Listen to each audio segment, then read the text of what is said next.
There is sound in ocean. Filled with continuous motion, waves crash, thrash, gnash their teeth on the granite cliffs or the edge of the reef. The biggest action on earth, creating the smallest grains of sand.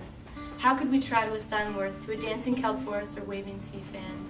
Churning, swirling, breaking, shaking, so filled with emotion. There is love, anger, beauty, sound, music in ocean.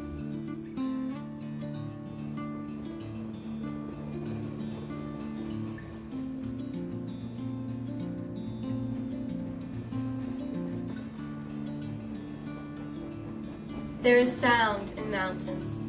Whistling wind pours down its slopes like from the tip of a fountain, carrying with it the thoughts, dreams, hopes of the creatures lost in the quake. Millions of years ago, when the earth did shake, all that was quiet was forced to wake, open their eyes to see what Mother Nature was about to make. She shook the earth that once lay flat, and with all her might she spat layers of rock, soil, the very bones of the earth, high into the atmosphere, and thus was the birth of our now creaking, sighing, aging, singing grandfather mountain.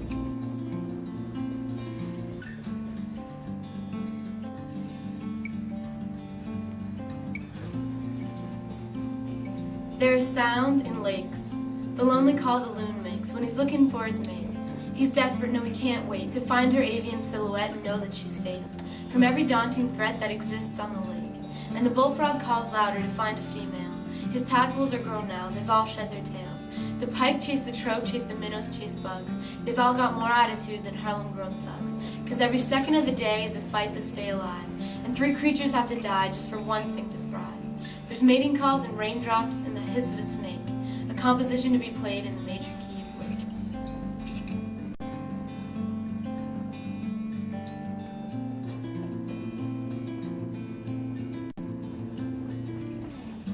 There is sound in a forest. Every sprout, shoot, and shrub is arranged by a florist. The major call of the birds, the minor creak of the tree. 200-year-old behemoths that were once a single tiny seed. Moss-laden branches hang low with the wind. Landscape infused with every emotion but hate. The wet soil impregnated with the beginnings of life. Green is everywhere.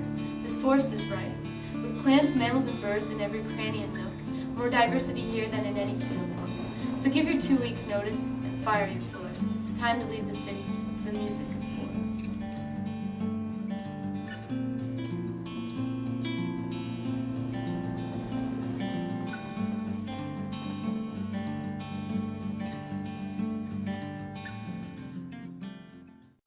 There is sound in rivers, the kind that will send shivers up and back down your reticulated spine. And speaking of spines, the stickleback has 9 that he uses to defend young, growing swiftly in their ova.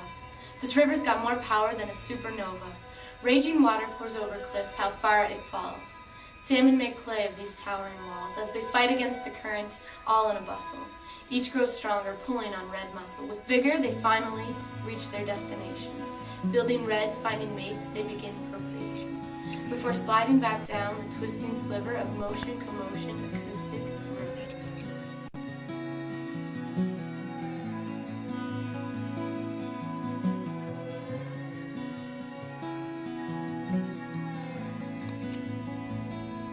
There is sound on plains, so touching it will leave stains on every surface of the human eardrum.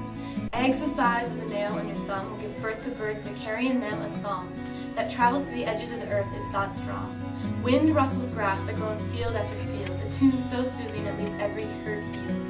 And the sunset over wheat on horizon that has no end has the taste of the very richest coffee blend that awakens your spirit and lets it soar. But you can't get enough, you'll be begging for more of the endless flatlands of grasses carrying grains, the wide and stark, undeniable music of plains.